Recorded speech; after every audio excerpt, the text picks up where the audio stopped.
Empezamos ahora sí, estamos 2 de noviembre, ¿sí? Estamos en el 15 del mes de Heshvan. Vamos a empezar a estudiar este tercer encuentro de este shiur de rituales, de ritos, de pasaje hoy con quizás uno de los más Agus, interesantes. Sí, Adri. buenas tardes a todos. Tiene razón, Golde, se te está escuchando muy bajito. ¿Podrás subirlo un toquecín? Eh, entonces en este tercer encuentro vamos a estudiar, ¿sí? Lo que tiene que ver con Jupá y Kiddushin, ¿sí? Lo que tiene que ver con casamiento. Dentro de todos los rituales de pasaje en el judaísmo es el más especial, podríamos decir, ¿sí? Porque de alguna manera no representa ninguna instancia natural de paso de un estatus a otro, ¿sí? Es un estatus de soltería a un estatus de matrimonio que representa algo central para la tradición judía, que lo vamos a estudiar, y que podríamos pensar o no, la halajá nos da un punto de vista, cuál es la obligatoriedad, ¿sí? Porque en el caso del Brit Milá podríamos decir que es parte del nacimiento, es parte de la vida misma, y el Bar Mitzvah, el Bat Mitzvah, podríamos decir que sucede más allá de lo que nosotros hagamos a los 12, a los 13 años, no, van más allá de la ritualidad. Cuando estudiemos sobre la muerte, la verdad que más allá de lo que uno haga, en algún momento la vida termina. Más vale que sea a los 120 años, pero la vida termina. El tema es si uno está obligado a pasar este momento ritual que es el casamiento. Para la tradición judía es una obligación, ¿sí? Es parte de una mitzvah casarse, porque es otra mitzvah que va a aparecer a partir de eso, que es el tema de la reproducción, ¿sí? El tema del prurbu, el tema de poder cumplir con la mitzvah de tener hijos, etc. Vamos a tratar de estudiarlo y podemos problematizarlo a ver si tiene que ser así o no. Para empezar, tenía ganas de compartirles un pequeño refrán en Yiddish que dice así. Obviamente pido perdón por la pronunciación, ¿sí? Dice: As der Sohn hat Hasene, git dabei a Xive und der Mamen aget. Dice, cuando el hijo se casa, firma un contrato con su esposa y un divorcio con su madre. ¿Sí? Así que ya a partir de eso vamos a tomar de premisa y de ahí vamos a partir a estudiar. Después Zipora me vas a contar si alguna palabra dije mal, pero yo calculo que lo dije perfecto. Perfecto, perfecto. Muy bien.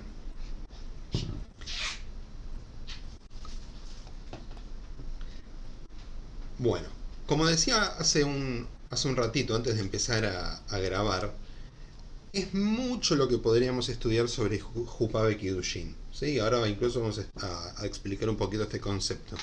Es muchísimo, ¿sí? Porque la verdad es que es un momento ritual muy fuerte, muy pero muy fuerte.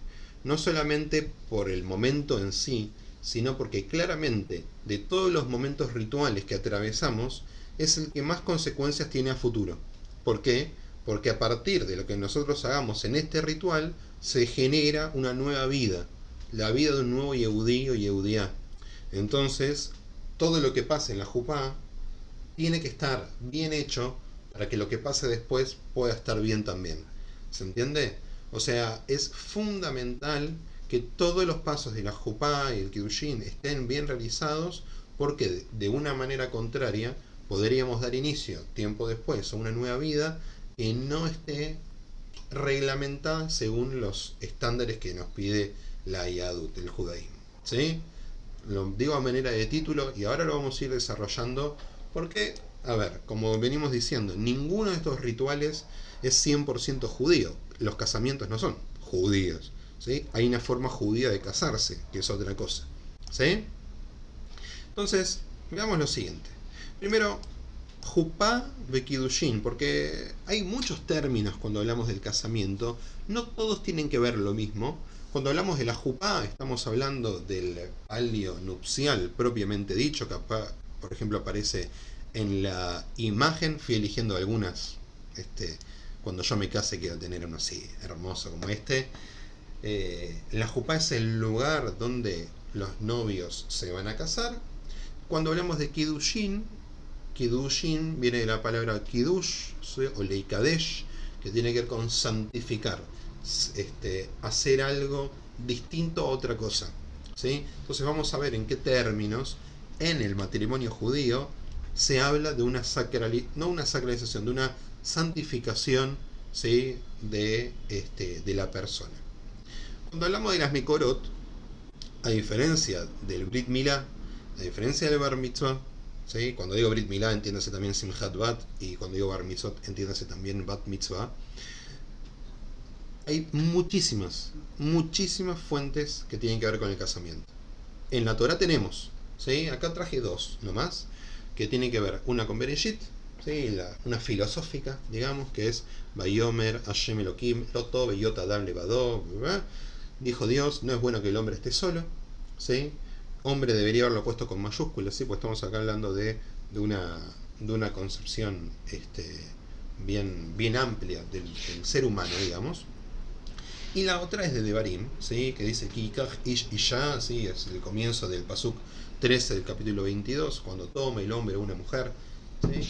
Y acá tenemos algo central, que es que el verbo que usa la Torah es Ikach, ¿sí? ¿Por qué es importante? Porque cuando yo uso este verbo hoy en Israel tiene que ver con tomar algo, ¿sí? Cuando lo uso en la Torah está hablando de quizás adquirir algo, ¿sí? En la tradición judía antigua, ¿sí? Y hasta la época talmúdica, el casamiento formaba parte de una transacción. Ojo, acá quiero ser bien claro. La mujer no era el producto intercambiable, la transacción no era sobre la mujer, ¿sí? Las partes eran el novio y la novia representada por su familia, porque no podía tener estatus representativo propio de ella misma, pero no es que se vendía a la mujer, ¿sí? No lo traje acá para no entrar demasiado en detalles, pero cuando la Mishnah en Kiddushin, ¿sí? Un tratado que está totalmente destinado al tema de los casamientos, nos habla al principio de Aisha Niknet, la mujer es Niknet, Liknot, hoy en día en Israel es comprar. En la Mishnah no se refiere a que a la mujer la compran, es a la mujer se la adquiere, ¿sí? En este sentido que un hombre puede asociarse con una mujer mediante distintas formas que la Mishnah nos explica, ¿sí? Pero creo que claro, la mujer en ningún punto en la tradición judía fue tomada como una mercancía o como un objeto, ¿sí? Si hay algún tipo de interpretación semejante en épocas posteriores, es una mala interpretación de las fuentes clásicas, ¿sí? ¿Golde? Abrí el micrófono, Golde, por favor. ¿Cuál es la diferencia entre comprar y adquirir? No, son sinónimos. Pasa que en las fuentes podemos encontrarlo con verbos distintos. Son verbos que a lo largo de la historia han cambiado su significado, ¿sí? Por ejemplo, te digo, recién dije el verbo liknot, comprar. Cuando rezamos a la mañana decimos que Dios con ella, los viernes a la noche decimos, después de Vayehulu decimos con ella Maim Baaretz. ¿A quién le compró Dios el cielo y la tierra? No compró. Liknot, en ciertas acepciones, en la tradición, en la parte litúrgica, corresponde a crear, ¿sí? O sea que los verbos, uno no puede leerlo con un diccionario israelí, ¿sí? Uno tiene que leerlo con un diccionario apropiado para entender los términos, ¿sí? Es complejo porque cambiar el término implica cambiar el significado entero. Si yo compro a la mujer, significa que la mujer, número 1, no decide, número 2, es un objeto, número 3, tiene un valor determinado, ¿sí? ¿Se Sí, entiende? pero Agus, en la tradición judía fue así No, durante justamente estoy mucho explicando que no. tiempo. Y de hecho, en la ortodoxia sigue siendo así. La mujer no decide, la mujer tiene un valor. Y a lo largo de los cursos del Lilmud incluso vimos que no valía lo mismo una mujer virgen que una mujer divorciada o que una mujer que nunca se había casado y que no era virgen. Sí, sí, sí, pero estamos... Si la Pero, mujer tiene un valor de plata que figura en el Talmud, incluso el valor de cuánto cuesta una mujer, lo no, hemos no es leído así. con Oris a los pasajes, No. eh, Pero- es porque no. se ¿Puedo? vendían, básicamente. No. Justamente es lo que se interpreta mal. No es que se compra a la mujer, ¿sí? Porque de hecho el precio que se... No, no me quiero adelantar, ¿sí? Porque es un tema largo. Pero el precio que se establece, que queda fijado en la Ketubá, no es el precio de la mujer, ¿sí? Es el precio de restitución si el matrimonio llegara a darse de baja. ¿Está bien? Ahora vamos a ir yendo de a poquito. Yo lo que quiero que Bueno, quede... pero hay un precio de restitución para la parte femenina, no para la masculina. En ese caso la estás poniendo en el lugar de mercancía a la mujer. Te guste o no, lo quieras decir más romántico, desde el No. momento que se fija un precio, la estás transformando en una mercancía. Bueno, hagamos una cosa. Yo explico y después cada uno decida, ¿sí? Pero yo sostengo, no es una interpretación mía, ¿sí? No se está comprando a la mujer, ¿sí? Es muy fácil darse cuenta cómo esto no es así. ¿Está bien? Ahora lo vamos a ir viendo, pero no es así. Veamos lo siguiente, ¿sí? Empecemos por lo siguiente. En toda etnia o todo pueblo, ¿sí? Tiene que haber necesariamente reglas de incesto.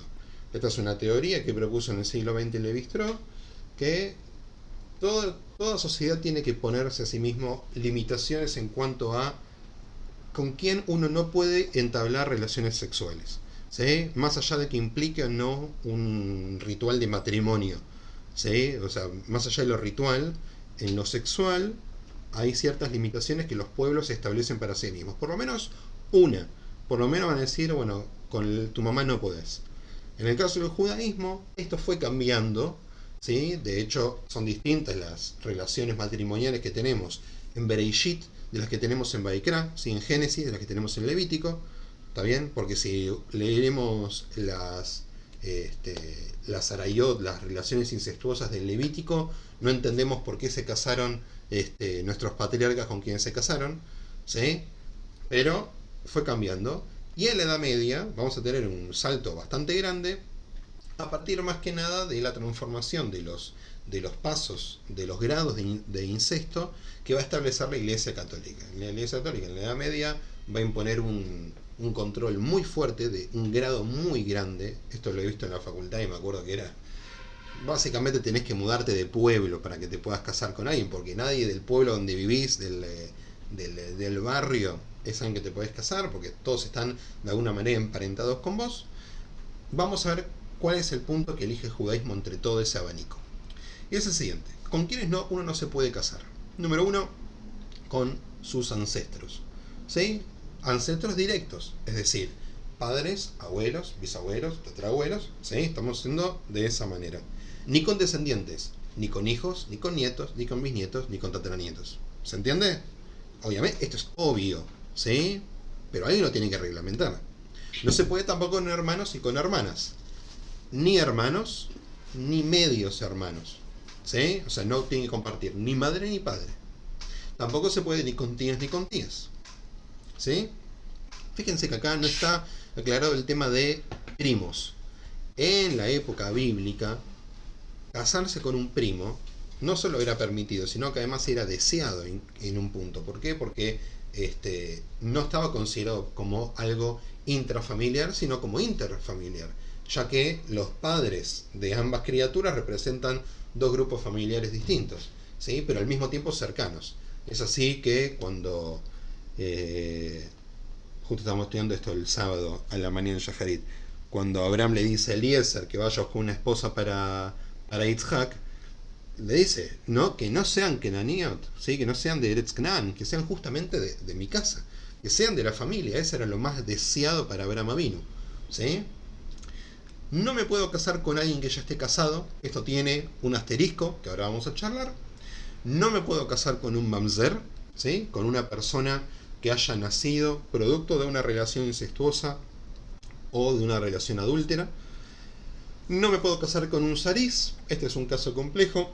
El tzariz era la persona que había sido castrada, pero por un castigo, ¿sí? No alguien que naciera con los miembros defectuosos, ¿sí? No era esto, sino alguien que había sido castigado dentro del pueblo de Israel con el castigo de la castración. Y último punto, con quien no desea casarse conmigo. Esto puede parecer también obvio, pero no lo es, ¿sí? Para casarme con alguien, la otra persona también tiene que querer casarse conmigo, ¿sí? Esto es alajá, no es interpretación, esto es alajá, ¿sí? Ahora lo vamos a ir explicando. Cuando dije que no me podía casar con alguien que ya estaba casado, ¿sí? Tiene un asterisco, porque en la época de la Torá, en la época de la Mishnah y el Talmud, la poligamia todavía existe. La poligamia significa que solamente los hombres, ¿sí? Solamente los hombres pueden casarse con más de una mujer. La poligamia en el judaísmo ya no existe. ¿Por qué?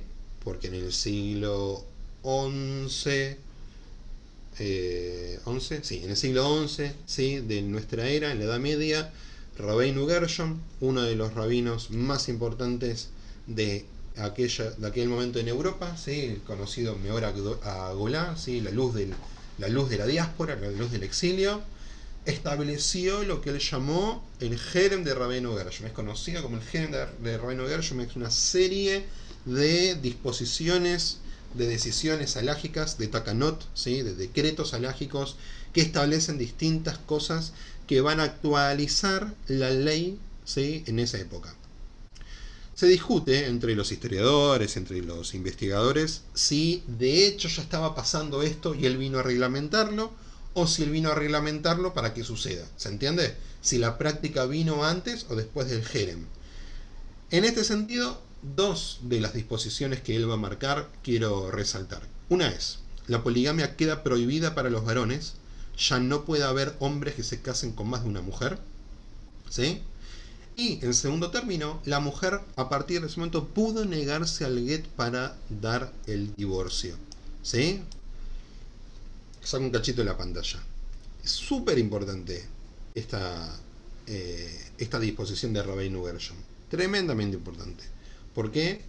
Porque se trata de una protección especial para el estatus de la mujer. Número uno, una mujer que es divorciada queda librada al azar, ¿sí? La mayoría de las veces. Vamos a ir viendo en qué sentido esto afecta al matrimonio, pero que la mujer en épocas anteriores no pudiese decidir si recibir o no recibir el get, ¿sí? Esto provocaba que cuando el hombre quisiera, la divorciaba y la mujer quedaba directamente a la deriva. Escúchame, es así en Israel. Yo he visto hace poco una película. No. Que no le querían dar el get, hicieron tanta vuelta y nada. El esposo no le quiso dar el get. Estamos hablando de otra cosa, Golde. Mirá, estamos hablando acá de un hombre que quiere divorciar a su esposa y que antes, en la época del Talmud, ¿sí? Con que lo decide el hombre ya estaba, alcanzaba. A partir del Jerem de Rabbeinu Gershom, a partir del siglo XI, esto no es posible. A partir del siglo XI, si la mujer se niega a recibir el get, ese get no se efectuó, ¿sí? O sea que el hombre sigue obligado con la mujer, con las obligaciones maritales, que son tres, las vamos a ver, que es comida, alojamiento y vestimenta, y las relaciones sexuales, ¿sí? Son las tres obligaciones clásicas que tiene el hombre con su mujer. Con el tiempo se fueron complejizando, ¿sí? Esto protege a la mujer, porque no la deja a los deseos del marido. ¿Está bien? Vamos a hacer una aclaración. Seguimos hablando de la Edad Media, ¿sí? Seguimos hablando de la Edad Media, no es que estamos hablando de la modernidad. Está claro que los derechos de la mujer en el judaísmo van de la mano con los derechos de la mujer en el mundo, ¿sí? Acá lo estamos haciendo un poco de recorrido para tratar de entender cómo las cosas fueron cambiando. ¿Está bien? El Jerem fue aceptado mayoritariamente en el mundo ashkenazí, no en el mundo sefaradí, ¿sí? Porque en el mundo sefaradí las tradiciones eran otras. No estaban influidos por la Europa cristiana, estaban influidos por el Medio Oriente musulmán. ¿Se entiende? hasta la década de 1950, hace poquito tiempo, que el rabinato en jefe de Israel estableció que todos los Yehudim tenían que aceptar el Jerem, ¿sí? Hay una parte del pueblo de Israel que no lo aceptaba, que no era legal para ellos. Y fuera de cualquier cosa que querramos juzgar o no, no es mi intención juzgar al mundo sefaradí, digo, puedo decir qué es lo que me parece mejor, pero no es mi rol juzgar la práctica. Hasta hace 70 años estábamos bien divididos en ese tema. Hay una sola forma de que el Jerem de Rabbeinu Gershom no se aplique en la práctica. Es decir, hay una sola forma en la cual un hombre hoy puede casarse con más de una mujer. ¿Sí? ¿No lo vamos a ver ahora? Lo vamos a ver un ratito. Si no lo llego a mencionar, me lo van a tener que recordar. Y si ustedes se olvidan, nos olvidamos todos. Y va a ser culpa de ustedes. ¿Sí? Bueno. Vamos con esto. 3 pasos hay en el matrimonio clásico. Digo clásico porque el primer paso hoy es más simbólico que otra cosa y es cada vez menos practicado. Tenemos lo que se llama Shidduchin, ¿sí? También lo conocemos como Tnaim o Tnoim, los esponsales, que son los Hirusin, y el casamiento en sí, ¿sí? Que es lo que llamamos Nisuin o Kiddushin. ¿Sí? Esperen que no me acuerdo qué viene después. Ahí está. Muy bien. Hablemos un poquito del Shidduchin. ¿Sí? Shidduchin, yo digo Shidduchin, si están pensando ya el Shidduch. ¿Sí? Si Pona ya está pensando en a quién puede juntar con quién. ¿Sí? Bueno, el Shidduch tiene que ver justamente con una tradición casi universal de que haya alguien que ayude a la conformación de parejas. Esto no siempre estuvo en el pueblo de Israel, lo conocemos mucho, lo tenemos mucho cuando pensamos en la película o en el libro, ¿sí? Del violinista en el tejado, del lechero, que estaba ahí la casamentera persiguiendo a los jóvenes. Si alguno vio Shtisel, ¿sí? Vio que ahí hay un casamentero, ¿sí? Un casamentero hombre que prácticamente tiene un negocio, ¿sí? Dedicado a eso. ¿Ok? Pero lo más importante tiene que ver con la otra palabra que usé, que son los Tnaim. ¿Sí? Ahora sería Tinder, Adri. Podría ser. Hay algunos otros que son de la cole, otras aplicaciones de la cole. Los Tnaim, los Noim, alguno puede conocer y alguno de ustedes puede tener incluso en casa el Shtar Noim, ¿sí? El documento de los Tnaim, porque en este acuerdo que había entre familias, ¿sí? Y digo entre familias de vuelta, no es la mujer la que es adquirida, es un acuerdo el que es llegado entre ambas familias, y ese acuerdo era traducido en un documento que anunciaba que en cierto momento en el futuro se iba a producir el casamiento. ¿Sí? ¿Cuál era la necesidad de hacer un documento de Tnoim? ¿Cuál era la necesidad de hacer un compromiso? Bueno, justamente porque probablemente en el momento en que se hacían los Tnaim, ¿sí? Todavía, número 1, los chicos no estaban preparados para el casamiento, ¿sí? Número 2, alguna de las familias todavía no tenía el dinero suficiente para, ¿sí? Por ejemplo, la familia de la novia para la dote, ¿sí? O sea, podía ser que todavía faltara un tiempo, podía ser también que llevar un tiempo preparar, ¿sí? Ese casamiento, y de esa manera se establecía un documento firmado. Quiero aclarar lo siguiente: a diferencia de la Ketubá, que vamos a hablar en un ratito, el Shtar es documento, ¿sí? El Shtar Tnoim no tiene un valor legal concluyente. O sea, si la novia se escapaba con fulanito antes de el casamiento, legalmente no pasaba nada. En los papeles no pasaba nada. En la vida real, si alguien no cumplía con los Tnoim, le hacían un jerem virtual, ¿sí? Automáticamente esa familia quedaba mal vista. ¿Por qué? Porque no había asumido el compromiso que había asumido en el papel. Sí, por ahora sí, dale. Micrófono. En mi época el Tnoim era más importante que el casamiento, porque como se llama ahí, se anotaba en qué época te ibas a casar. Ya cuando hacías Tnoim ya tenías que disponer de la fecha del casamiento. ¿Entendés? Era más importante que un casamiento. Y tenía todo un ritual, porque se leía un montón de cosas, se rompía el plato, la majetein con la otra majetein, era toda una ceremonia. Hay una discusión de qué pasa cuando se establece una fecha en los Tnaim, ¿sí? Si cuando se elige una fecha para el casamiento, si se puede romper esa fecha o no. De hecho, fue una discusión que hubo cuando arrancó la pandemia, ¿sí? Cuando arrancó la pandemia, yo tenía un casamiento el 28 de marzo, no mío, yo casaba a un par de chicos, ¿sí? Fue una discusión, no con ellos en particular, pero de otros lugares sí los casamientos podían suspenderse, ¿sí? Obviamente, con el tiempo esto fue cambiando. La verdad que no hay un basamento legal muy fuerte para los Tnaim.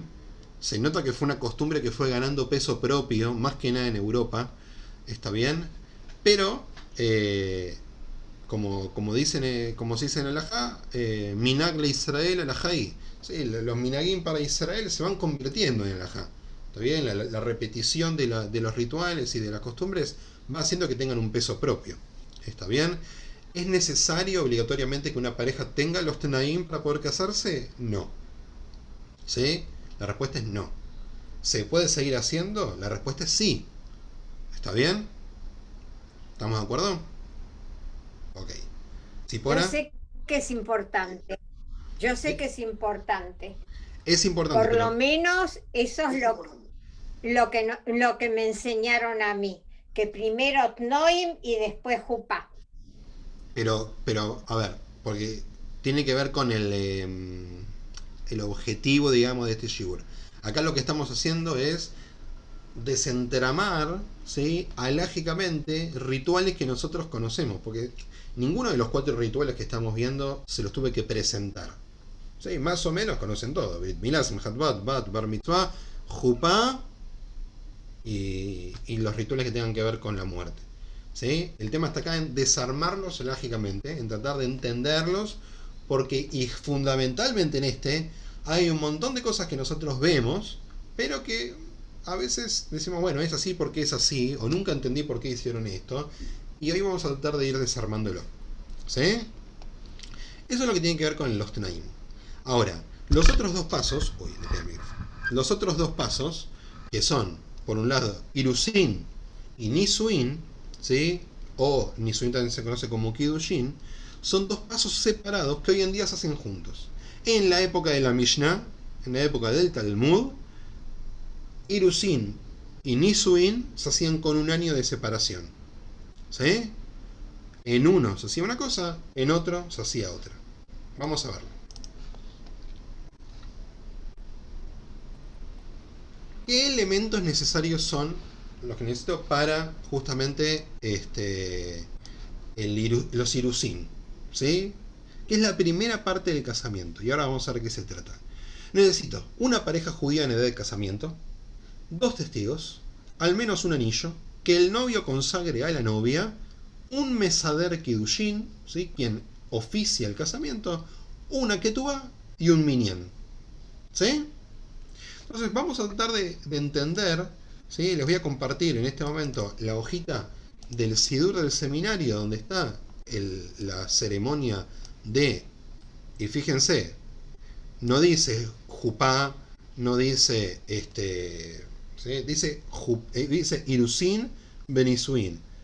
Pregunta, ¿está suficientemente grande la letra? ¿Quieren que lo agrande un poquito más? Ustedes me dicen.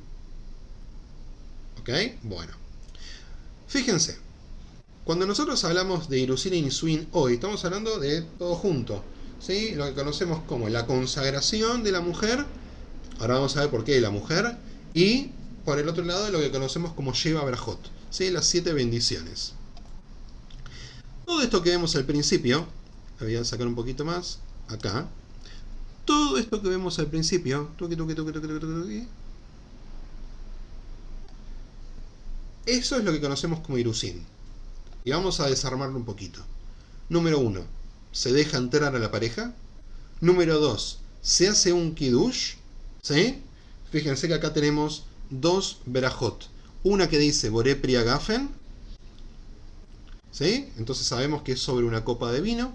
Y la segunda, fíjense, que nos advierte, la segunda beraja nos advierte sobre las arayot, las relaciones incestuosas, ¿sí? Que nos habla sobre arusot, ¿sí? Que es sobre el casamiento, y que nos habla itirlano, ¿sí? Que nos permite casarnos a través de la jupá y los kiddushin, ¿sí? Acá tenemos el término que venimos viendo desde hoy. Y dice la braja, Mekadesh amo Israel al yedei jupá y kiddushin, el que consagra al pueblo de Israel, a su pueblo de Israel, conforme a la jupá y los kiddushin, ¿sí? ¿Qué significa consagrar en este caso? Porque cuando nosotros hablamos del kiddush y consagramos la copa, estamos diciendo que estamos consagrando un tiempo distinto. Por ejemplo, cuando hacemos un kiddush de Shabbat, consagramos ese tiempo. Cuando consagramos en un casamiento, estamos consagrando a la mujer, según la postura inicial de los casamientos. ¿Qué era? ¿Por qué consagrar? Porque a partir de ese momento esa mujer queda vedada para estar con cualquier otro hombre salvo con su marido. Algo que claramente es unidireccional, porque mientras exista la poligamia, es el hombre el que consagra a la mujer y no al revés. ¿Se entiende? No es una consagración de ida y vuelta. Es el hombre que consagra a la mujer. Yo te consagro como mía. Que no es lo mismo que una compra. ¿Está bien? Se trata de un acuerdo. En ese acuerdo matrimonial, la mujer tiene prohibida esas cosas. En ese acuerdo matrimonial, el hombre está obligado a ciertas otras cosas. ¿Sí? Con el Genen de Rabbeinu Gershon, esta consagración queda un poquito desactualizada. ¿Sí? ¿Por qué? Porque si el hombre tampoco puede estar con otra mujer, significa que ya no es solamente la mujer consagrada. Ambos se consagran mutuamente. ¿Sí? Esto es algo que en el ritual no cambió hasta la llegada del movimiento conservador en el siglo XX, en el cual se introdujo fundamentalmente el movimiento conservador y en algunos sectores reformistas algunos elementos que fueron dando a la ceremonia de los Irusin, de esta primera parte, un estatus de igualdad.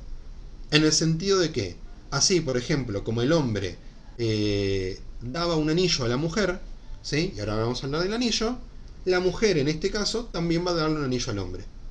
¿Se entiende? Porque ya no es la consagración de un lado para el otro, ahora es una consagración mutua. ¿Sí?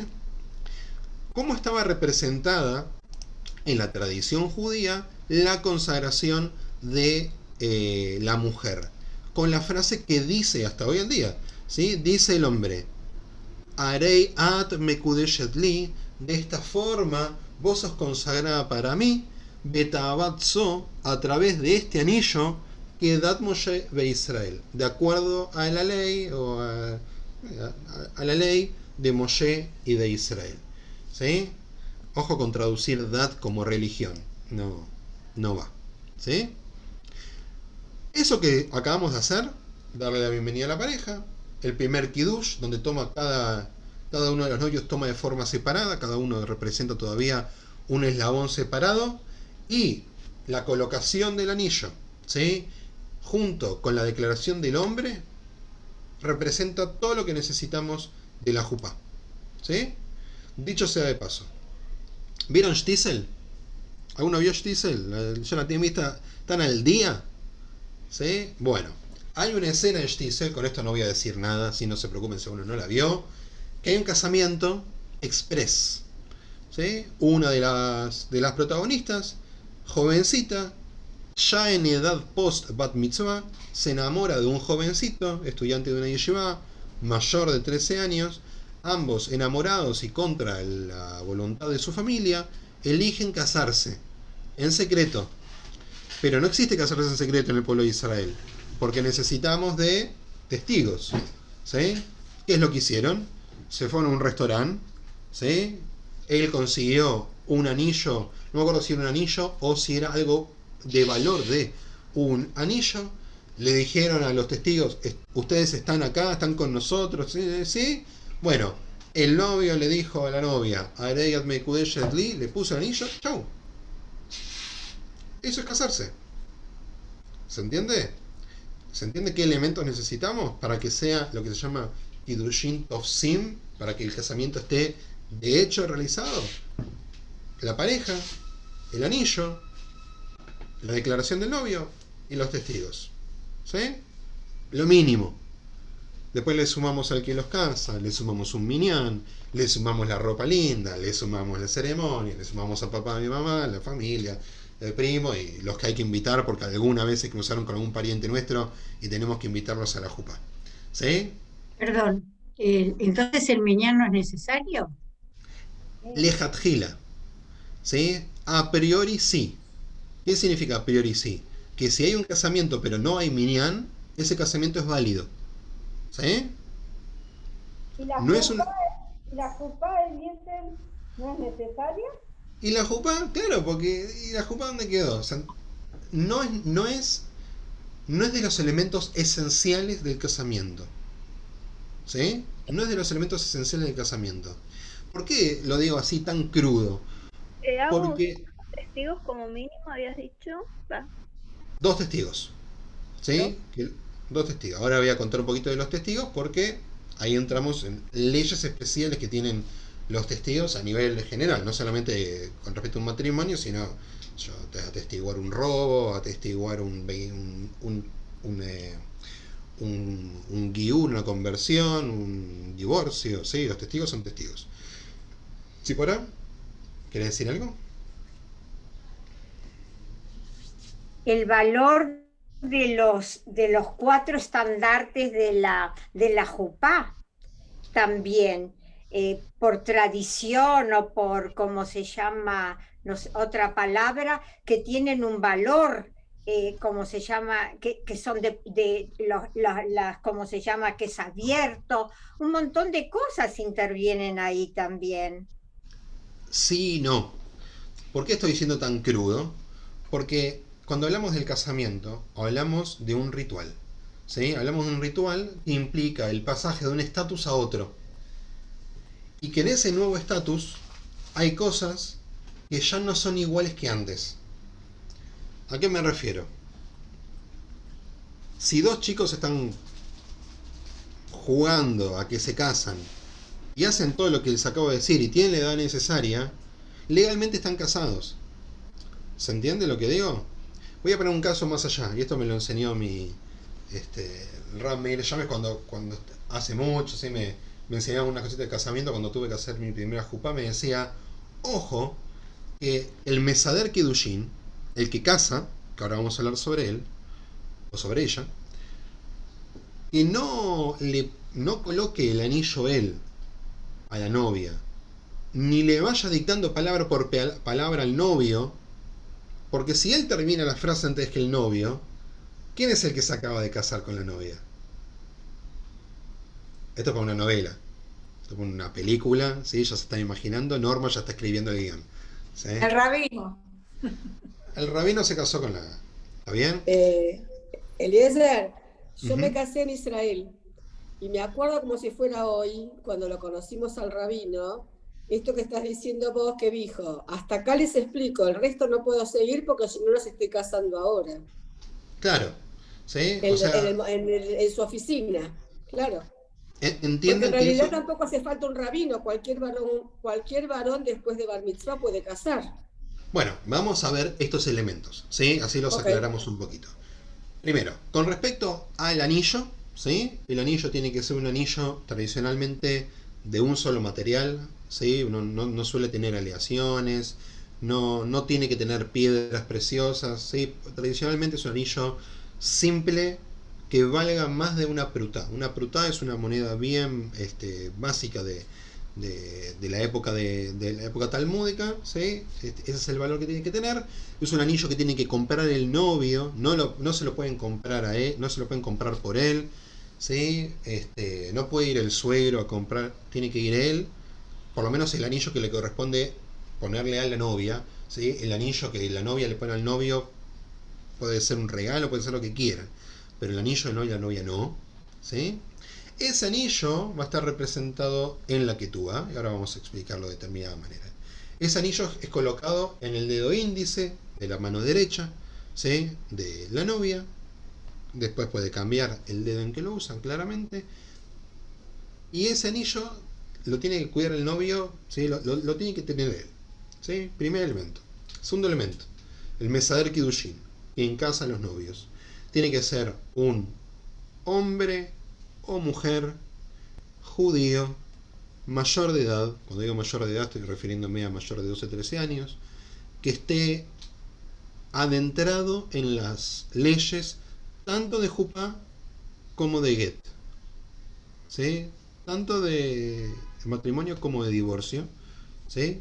Porque es él mismo el que tiene que explicarle a la pareja todo lo que es relacionado con lo que están a punto de hacer y con Dios mediante lo que no quieren que pase, que es separarse en algún momento, ¿sí?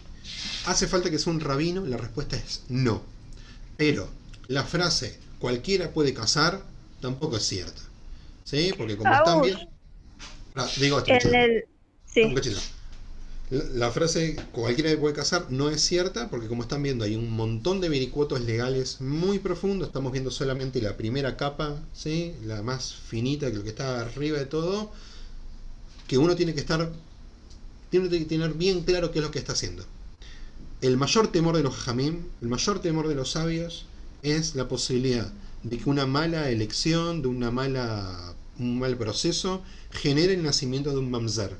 Genere el nacimiento, no voy a decir de un bastardo, porque no es la expresión correcta, de un chico o chica que hayan nacido producto de una relación incestuosa o de una relación adúltera, ¿sí?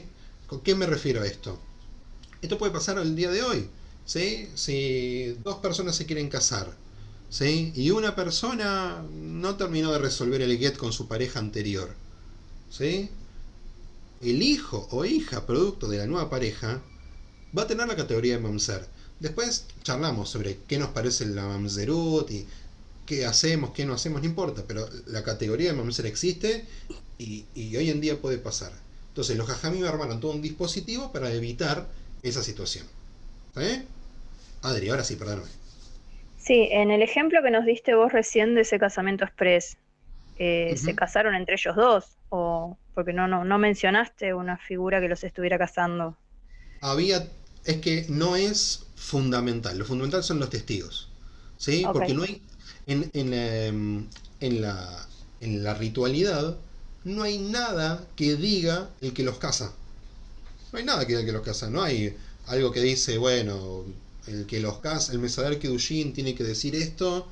La verdad que no es que hay algo principal. Lo principal está en las palabras del novio. No termino la frase por las dudas, ¿sí? No quiero inventar ningún bocado. O sea que podríamos realizar una ceremonia de casamiento en 3 minutos y medio si quisiéramos. Ponemos al novio, a la novia, 2 testigos. Te sobra medio minuto. Ok, genial. Es bueno saberlo. Y por mucho menos plata también. Eso también. Sí. Y esa era mi otra pregunta. Sí. Al dinero actual, ¿cuánto sería, digamos, el mínimo del anillo? Porque no sé cuánto valía una prueba. ¿Cómo fue que dijiste la moneda? Pruta. Ahora, mientras pregunta Norma, voy a darles el valor que lo tengo acá un conversor. No, quería agregarte algo a lo que dijiste con respecto al anillo. Isaac era joyero, pero joyero de mesa. Y las alianzas las hizo hacer a otra persona porque él tampoco podía hacerlas. Claro. Quería agregar a lo que dijiste. Bueno, y con respecto al metal, ya sea de plata, de oro, lo que sea, tienen variaciones porque, digamos, la plata pura no se puede trabajar ni el oro puro tampoco. Sí, lo que tengo entendido, Mujer de joyero. El oro, perdón, hija de joyero. El oro 18 tiene el 25%. Por eso lo que le Es estoy oro explicando. sin El oro título 24. 750.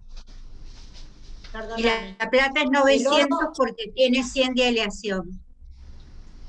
por eso es bueno, lo que le estoy diciendo. Cita. por Tal eso, cual. no puede tener un porcentaje alto de aleación, ¿sí? O sea, no, básicamente igual lo que se suele hacer esta aclaración por el tema de las piedras preciosas, ¿sí? Para que ¿Tiene no se que le... ser sí o sí de metal el anillo? Sí, sí, pero porque es la única herramienta de valor que tenían. Acá busqué una prutá 0,05 gramos de plata, ¿sí? En este caso, eh, la prutá era lo que menos valía, Baratísimo. ¿sí? Lo que menos valía. Con el tiempo igual fue cambiando y pasando al siguiente elemento está la ketúa, ¿sí? La ketúa, tengan en cuenta que hoy en día tiene un papel central, pero que en realidad no tiene esa función de el documento que prueba el matrimonio necesariamente. La ketúa estaba armada en realidad para poder realizar el divorcio si fuese el caso, ¿sí? ¿Por qué? Porque en la ketubá se establecían las obligaciones de ambas partes, ¿está bien? Se establecía, en realidad, en la ketubá tradicionales, las obligaciones del marido con su mujer y el valor de la mujer, pero ojo, el valor de la mujer, y acá es donde quería hacer la aclaración antes, Adri, el valor de la mujer es qué valor de dinero tiene que pagarle el marido a la mujer si en caso de divorcio, ¿está bien? ¿Se entiende? O sea, en el caso de divorcio a la mujer le corresponde un dinero. Que ese dinero además se complementa con los bienes que ella posea producto de la herencia de su padre. ¿Está bien? Se explica en no me acuerdo si era en la Mishná o en el Talmud, ahora no recuerdo, que hay 3 tipos de bienes, ¿sí? Los bienes que vienen como dote, los bienes que son del padre que pueden ser usufructuados, ¿sí? Los bienes que permanecen con la mujer, ¿sí? Son 3 categorías distintas. Y en el caso de la ketubá se establece un valor que el marido tiene que pagar a la mujer de acuerdo a la costumbre, ¿sí? A la costumbre en la Mishná y el Talmud, que hoy en día ya no es así en la mayoría de los casos. Dependiendo del estatus de la mujer cambiaba el valor, ¿sí?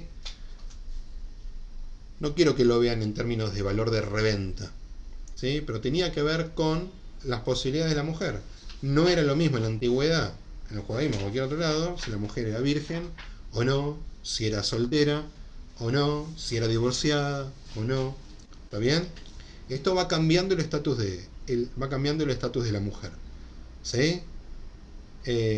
Sí queda claro que se calculaba que una mujer podía sobrevivir durante un año, ¿sí? Hablando más que nada de tultos, ¿sí? De mujeres vírgenes, que eran las más jóvenes de todas, ¿sí? Porque las otras se suponía que eran más grandes, podían sobrevivir un año entero con el valor que recibían producto del get, ¿sí? Lo que está claro es que la realidad para una mujer divorciada es mucho más difícil, ¿sí? Que para cualquier otro tipo de mujer. O sea que por más de sobrevivir durante un año, su situación quedaba totalmente a expensas de la suerte, ¿sí? La situación no era la peor para este tipo de mujeres, sino más que nada para lo que llamamos a la mujer, la Isha Guna, ¿sí? La mujer que está anclada. En este caso estamos hablando de la situación en que, por ejemplo, una mujer cuyo marido se fue de viaje, no se sabe dónde está, ¿sí? Se perdió en el mar, se perdió en el desierto, esa mujer queda anclada, no hay nadie que le haya dado el get, ¿sí? Y ella no puede adquirirlo por motus propia, queda totalmente en una situación, está varada, ¿sí? Por eso la aguna. También se le llama a una mujer cuyo marido no le quiere dar el get, no le quiere dar el divorcio, ¿sí? Esto hoy en día está solucionado en el movimiento conservador en los años 70, vamos a decir 60, 70 por las dudas que me haya equivocado. a partir de lo que se llama la cláusula Lieberman, ¿sí? Es una cláusula establecida por el profesor Shaul Lieberman, Gadol Ador, que se pone en las Ketubot, ¿sí? En muchas, más que nada en Estados Unidos, pero hoy en día también se puede ver en otros lugares del mundo, en la cual se establece que se reconoce a determinado tribunal rabínico como capacitado para romper, ¿sí? Romper un acuerdo matrimonial con tal de que no haya mujeres agunot. ¿Se entiende? O sea, para que la mujer no quede anclada, esta cláusula lo que hace es permitir romper el acuerdo. ¿Sí? Si el hombre no le quiere dar la ketubá, no le quiere dar el get, perdón, se rompe y listo. De la otra manera, y acá me acordé lo que ustedes me tenían que hacer acordar, menos mal que yo soy inteligente, si es la mujer la que no le quiere dar el get al marido, hay otra forma de solucionarlo que se estableció cuando se hizo el Jerem de Rabbeinu Gershon. Nosotros sabemos que, ¿sí? Tenemos varón y mujer. Si la mujer no quiere divorciar al marido, el marido, en la época del Talmud, se podía casar con otra mujer y listo. En la época en la que vivimos ahora, donde existe el Jerem, ya no se puede. Salvo que, esto es en situaciones especiales, ahora voy a contarles un caso para que entiendan.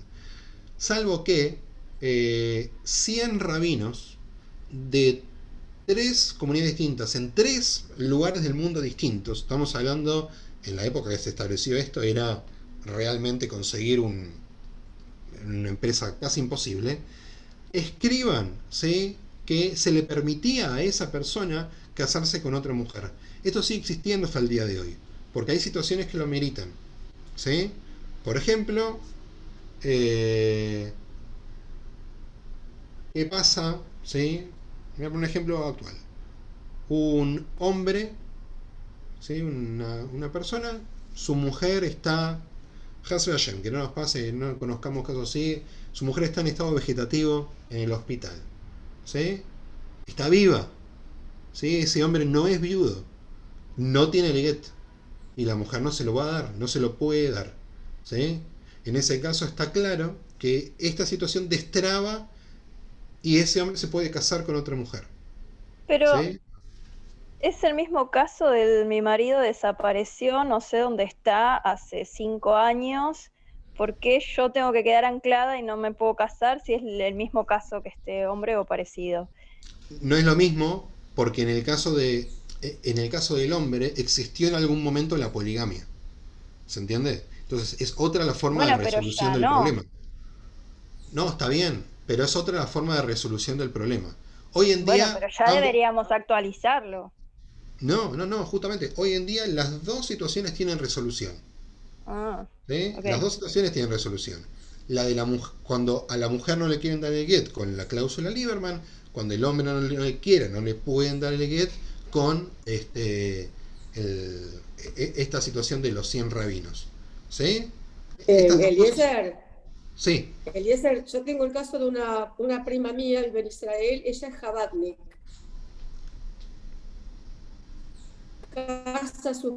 Y el matrimonio se anula, porque el matrimonio no se consumó, fue muy duro porque fue una vergüenza para la hija, pero el matrimonio se anuló y después, bueno, hubo que volver a buscarle marido, y ahora...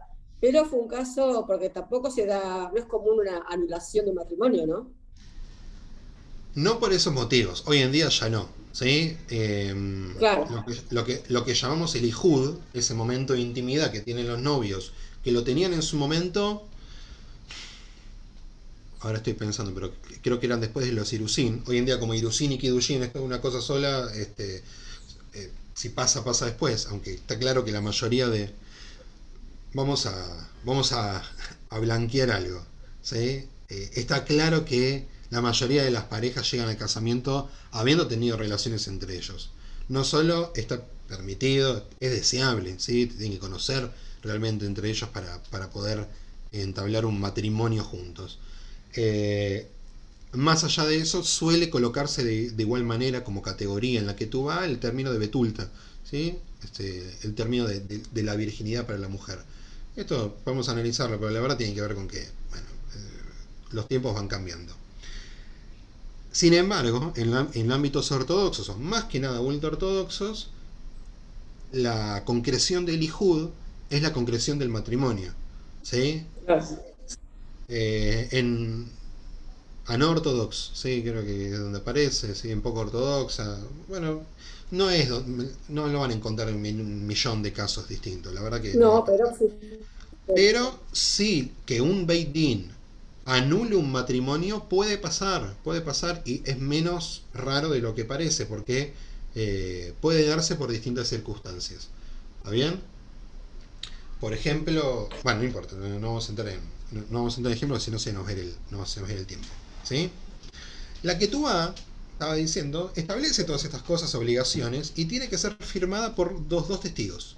¿Sí? Los testigos es un tema súper importante, porque en la tradición judía hay tratados talmúdicos enteros. ¿Sí? Un tratado de Duyot, tratado de testimonio, que tiene que ver con este tema. Es un tema largo el por qué las mujeres no pueden ser testigos. ¿Sí? No pueden ser testigos. Las mujeres pueden ocupar el lugar de Mesader Kiddushin, pueden una mujer, pero es problemático el tema de las mujeres como Eduyot y las ¿Hoy mujeres tampoco? Hoy tampoco. No, es un tema problemático. Es un tema problemático porque Ah, es un... A ver, el mundo mazortí no es que agarra las leyes y dice, hay que cambiar, porque... ¿Sí? Encuentra basamento legal para cambiarlas. Uno de los temas donde hay más dificultad para conseguir este basamento legal es el tema de los testimonios. ¿Sí? Es para otro día, ¿sí? Porque si se los dijera en 2 palabras sería irresponsable de mi parte. Lo cierto entonces es que lo que se exige es que sean 2 testigos, por lo menos los 2 principales que firman la Ketubá, que sean hombres judíos mayores de edad, y se trata de que tengan una conducta alágica reconocida. ¿Por qué? Porque tienen que testificar. O sea, si alguien ve esa Ketubá dentro de 50 años y ve esos dos nombres, tiene que decir, los que estuvieron en ese casamiento son fulano y mengano, que los reconocemos. Sí, el nieto de él, no sé qué, y el hijo de él hizo una vez no sé cuánto. Ahora bien, hoy en día también se pueden tomar otras cosas. Mientras sea judío mayor de edad, puede no ser un experto en mitzvot, puede no ser un shomer mitzvot a ultranza, pero puede ser, por ejemplo, un médico cardiólogo, súper reconocido. Está claro que es un ed perfecto, ¿sí? Es un testigo espectacular, porque cuando dentro de unos años alguien vea ese nombre y diga, él testimonió, fue testigo del casamiento, ¿quién va a dudar del nombre Jorge Bielski? ¿Sí? Moshe Haim Ben Rabel y Walsh. Dice ahí en el Neum. Cita, ¿qué querías decir? ¿Y eso es algo que fue evolucionando o fue siempre así? Fue evolucionando. Fue evolucionando, ¿sí? El hecho de que hoy pueda ser alguien que no sea Shomer Mitzvot fue cambiando. ¿Qué pasa hoy en día? Perdón, ¿en todo el mundo judío o solamente en el Mazortí? Más que nada el Mazortí. ¿Sí? De hecho, en el mundo ortodoxo lo que vas a encontrar es que el Mesader Kiddushin, el rabino que los casa, les lleva a los testigos. Dice, bueno, no te preocupes, que los testigos van a ser estos 2 que son compañeros míos en la yeshiva y listo. ¿Sí? Bueno, podemos discutir sobre ese tema. Yo creo que la condición de Shomer Mitzvot no es una condición vinculante necesariamente. Para mí puede estar como no, lo principal es que sean judíos, hombres judíos mayores de edad. ¿Sí? Esas son las 3 condiciones que hoy creo que nadie puede negar. Si uno quiere agregar más testigos, como puede pasar hoy, que los Ketubot tienen traducción en castellano, tienen lugares para los testigos, son los amigos de tal y los amigos de tal, está muy bien. Ahora, acuérdense que cuando hablamos de testimonio no pueden testificar familiares directos, o sea, no pueden ser testigos ni los padres ni los hermanos de las personas que se están casando, ¿sí? Y no terminan siendo, todos estos testigos que aparecen abajo, no terminan siendo los testigos reales, ¿sí? Alágicamente correctos. ¿Está bien? ¿Uno puede darle lugar a esos testigos? Sí, claramente. Pero no van a ser los que van a decir esta Ketubá es una Ketubá Kshera. ¿Está bien? Agus, consulta. vuelvo al ejemplo que nos diste del matrimonio express. ¿Te gustó O ese? sea, Ojo. pues sí, de hecho, con todo lo que estás contando me está sacando las pocas ganas de casarme de vuelta que me quedaban. Mirá. ¿Cómo es? ¿Puede haber un matrimonio sin una ketubá? O sea, porque en ese caso no firmaron nada tampoco, o sea, estaban los testigos, el novio le dijo, pusimos el anillo, nos fuimos casados a casa. Sí y no. Sí y no. ¿En qué sentido? Cuando yo hablo de matrimonio express, no hablo de algo que estamos avalando. Estamos hablando de, si ocurre un caso así, la halajá que dice, Kedushin Tovsim o Kedushin lo Tovsim, ¿ese matrimonio sucedió de hecho o no sucedió? Porque esto es, acuérdense, cuando hablamos de halajá, estamos hablando de situaciones legales. ¿Legalmente están casados, sí o no? Ahora, vos me preguntás, ¿cuál es el paso a paso de una jupá? Ese no es. Le faltan cosas. Le faltan cosas, claramente. ¿Sí? No hubo Kiddush antes, no hubo Sheva Brajot, que ahora vamos a explicar después. No, yo estoy hablando de matrimonio legal, no de jupá que tiene toda la ceremonia, no. Matrimonio Es legal, que lo mínimo que se necesita para que sea legal el matrimonio. la respuesta sigue siendo sí y no. Porque Sí, no. está en la halajá están los conceptos de Lejat Gila y Bediabad. Lejat Gila es a priori y Bediabad a posteriori. Esto es, si pasó todo esto, Bediabad a posteriori fue un casamiento. Lejat Gila no es como se tiene que hacer el casamiento. No es un casamiento, ¿sí?, según la ritualidad que estamos explicando. ¿Está bien? Uh-huh. Lo pongo de otra manera incluso. Si se casara este matrimonio express, Bediabad, ¿necesitan un get? Sí. Que esta es la pregunta. Esta es la pregunta de verdad. Porque si hicieron este matrimonio express porque hicieron en joda, pero 15 años después uno de los dos se quiere casar con otra persona, bueno, lo hiciste en joda, pero necesitas un get. ¿Sí? Hay otro concepto más. Hay otro concepto más que se llama: no hay prueba, pero están los testigos. Están los testigos. Pero, claro, entonces, si vas a necesitar un get después, es porque el matrimonio de esa forma está considerado válido. Sí, pero quiero diferenciar entre lo que es un matrimonio válido de un matrimonio para el pueblo de Israel. ¿Está bien? Un matrimonio válido es una cosa, lo que yo me refiero al ritual de Kiddushin, ¿sí?, de Jupá y Kiddushin, es otra cosa. Es eso más un montón de elementos más. ¿Está bien? Porque ahora, perdón, hoy me estoy estirando un poquito más. Les dije que este es un tema muy largo, ¿sí? No hablamos de la copa que se rompe al final de la jupá. Y fue una jupá igual, fue un casamiento igual, porque tuvieron los elementos necesarios, mínimos. No estuvo en la copa. ¿Sí? ¿Fue un casamiento? Sí. ¿Fue un casamiento? No. Así te lo respondería. Les decía, ahí está lo que existe, está lo que se llama get de Jumbra. Un get de Jumbra, por ejemplo, pasa de la siguiente manera. Hay una pareja que no están casados, mayores de edad, conviven juntos, conviven hace 10 años, se separan o no se separan, están ahí, van y vienen. Uno de los dos se quiere casar con otra persona. ¿Yo lo puedo casar con esa otra persona? No. Necesito lo que se llama un get de Jumbra. Se tiene que separar de la persona con la que convivía. Porque popular, o sea, era algo visible, era algo palpable, que había una relación entre ellos dos que de hecho estaban casados de alguna manera. ¿Está bien? Necesitan un get, necesitan divorciarse. Tiene una forma especial, otro día lo vemos. ¿Fue un casamiento? No. ¿Sí? Pero el judaísmo no se está preocupando solamente del casamiento y los invitados y qué plato hubo al principio y qué pusieron de postre. Se está preocupando en: ¿vas a necesitar un get después de eso, sí o no? ¿Tus hijos van a ser mamzerim en algún caso después de eso, sí o no? Esa es la principal preocupación. ¿Sí? Porque el objetivo de todo esto es la continuidad del pueblo de Israel. ¿Ok? Entonces, hablamos del anillo, hablamos de la ketubá, hablamos de los testigos, bla, bla, bla. Nos queda la segunda parte, del casamiento, que son los Nisuin o los Kiddushin, que es lo que conocemos como Sheva Brajot. ¿Sí? Las Sheva Brajot son las 7 bendiciones, tienen una larga data, ¿sí? Las podemos rastrear en el Talmud, no vamos a analizar ahora la letra, aunque la verdad que es muy lindo y qué sé yo, representa uno de los momentos más alegres de la vida judía. Perdón, una pregunta. Sí.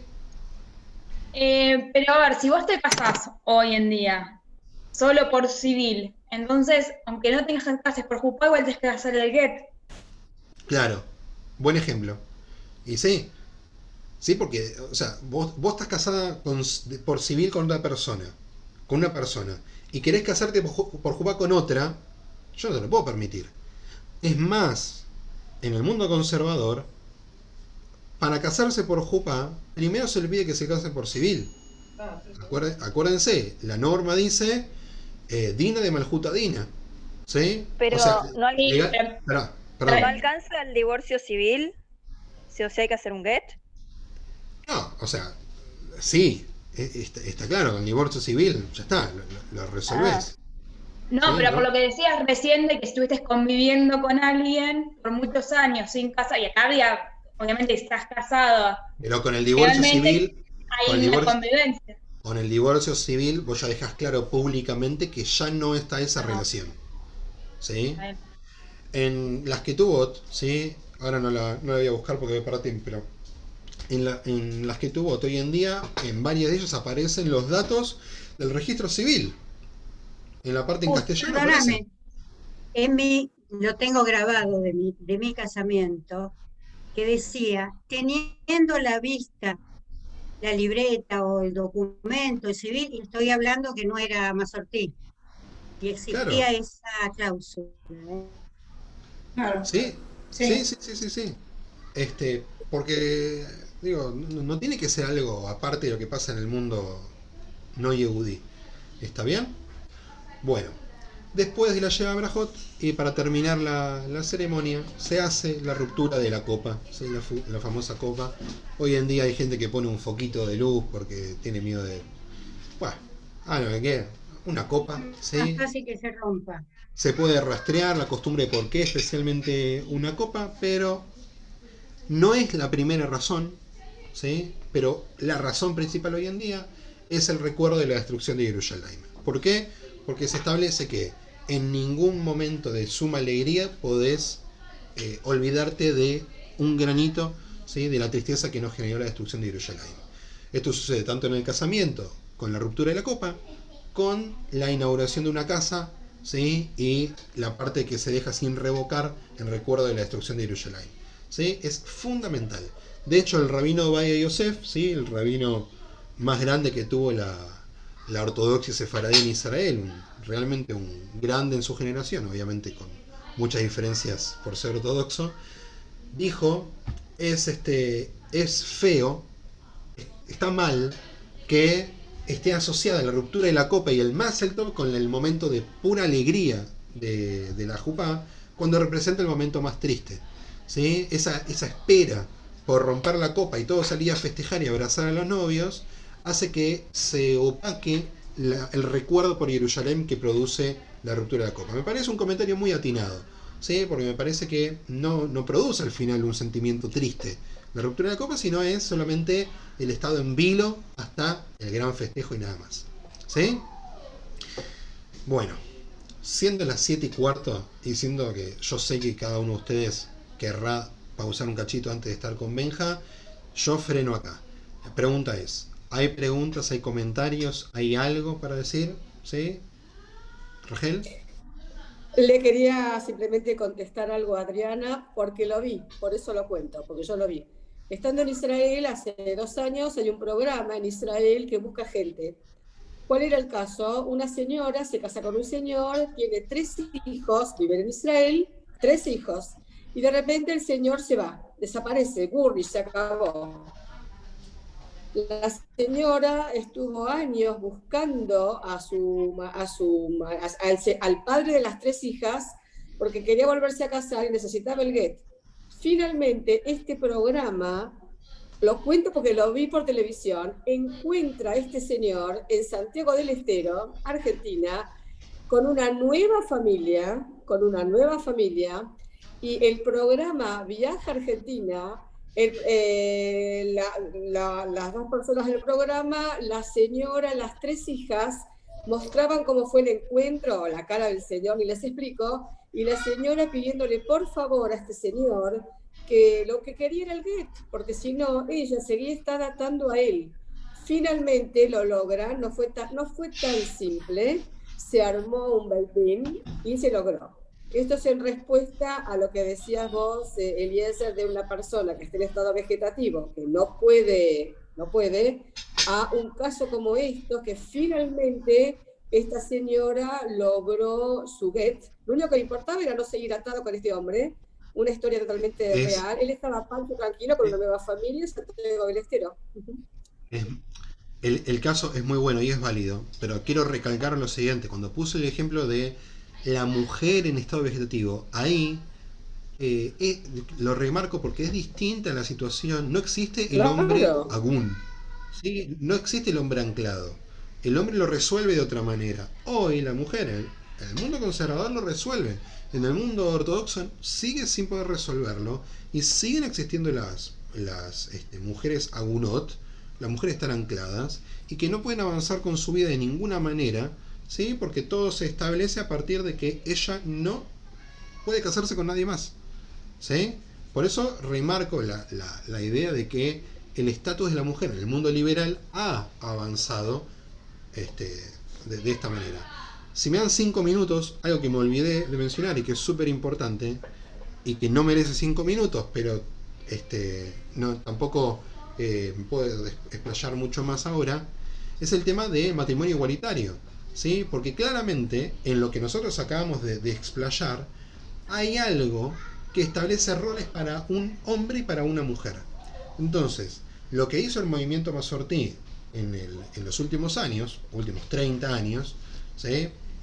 es establecer nuevos roles para que sea compatible la idea de que un hombre con un hombre o una mujer con una mujer pudiesen casarse, ¿sí? Esto existe y es válido, porque lo que se hace en este caso, lo único que se hace es, por ejemplo, reafirmar la idea de la mutua consagración, ¿sí? Si ya hemos establecido que no es el hombre el que consagra a la mujer, sino que es una consagración mutua, estamos entendiendo lo mismo en el caso de que sea un hombre con un hombre, una mujer con una mujer. Sea quien sea, mayores de edad y dentro del pueblo de Israel pueden consagrarse mutuamente, ¿sí? Las tradiciones en cuanto a cómo debería procederse este matrimonio van cambiando de lugar a lugar porque claramente es un ritual nuevo, ¿sí? La frase Arei at mekudeshet li no es tan simple como en una jupá. Están quienes dentro de la comunidad gay eligen mantener los mismos rituales adaptados y están los que eligen armar otro tipo de ritual, ¿sí? Distinto, porque la situación es distinta. ¿Está bien? Lo que quiero dejar en claro y quiero que quede grabado es que esto está contemplado dentro del halajá hoy, ¿sí? Y que todo lo que nosotros conocemos de la homosexualidad prohibida, con la famosa frase de la Torá que dice que es una abominación, está hablando claramente, según lo que se entiende, de otro tipo de situación y además en un contexto que también avala otras cosas que nosotros hoy no avalamos. ¿Está bien? También tengo que decir, para terminar, que el matrimonio igualitario entre personas del mismo género en el pueblo de Israel no es algún tema acabado, pero tampoco lo es en el movimiento conservador. No sería correcto decir que todas las personas del movimiento conservador están de acuerdo con este tipo de casamientos. En mi caso sí, en el caso de las personas con las cuales yo suelo estudiar, formarme y aprender sí es así, pero no es algo acabado. ¿Ok? Jorge, no sé si quieres decir algo más. Yo con esto... Algo que tiene que ver con las ketubot. El otro día ordenando papeles en mi casa encontré la ketubá de mis padres, ambos de bendita memoria, y me sorprendí cuando leí que el segundo nombre de mi padre no figuraba como Ersh, figura como Tzvi, que es lo mismo. Porque Tzvi es Enrique y Ersh es Enrique. Y yo siempre lo conocí por Eliyahu Ersh. Sin embargo, en la ketubá figura Eliyahu Tzvi. Entonces la pregunta es, de ahora en más, cuando me llamen a una liá, ¿cómo me debo denominar? ¿Cómo lo llamaban a él? Ersh siempre. Yo siempre lo conocí por el Ersh. Ersh. El único caso que no debería ser así, o en el caso de donde yo debería hacer alguna aclaración especial, pido perdón, si uno tiene que salir, sí, sé que hoy me extendí demasiado. Es en el caso del Get. Es que el tema la meritaba, nene. En el caso del Get, sí hay que tener una aclaración minuciosa, quirúrgica con respecto al nombre. ¿Sí? Eliezer, Markov, Amejuné, el que lo conocen como Agustín, y Amejuné como Chori, lo conocen como Chori los amigos. En el caso del Get tiene que ser súper claro de qué persona estamos hablando. Súper claro. En el caso de la Ketubá no tiene esa rigurosidad. ¿Sí? Dos cositas más que me olvidé de mencionar. La primera, la costumbre del Oifrif, el Shabbat antes del casamiento, para que los novios puedan pasar a una liá. Tradicionalmente era el novio, hoy en día el novio y la novia. ¿Sí? Y por el otro lado, algo que suele ser una pregunta recurrente, porque justo Jorge dijiste que encontraste la Ketubá. Hay quienes no la encuentran y dicen, ¿qué pasa con el casamiento si la Ketubá no se encuentra?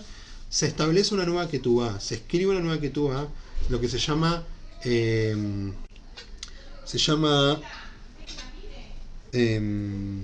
Ketubá de Irkesa, ¿sí?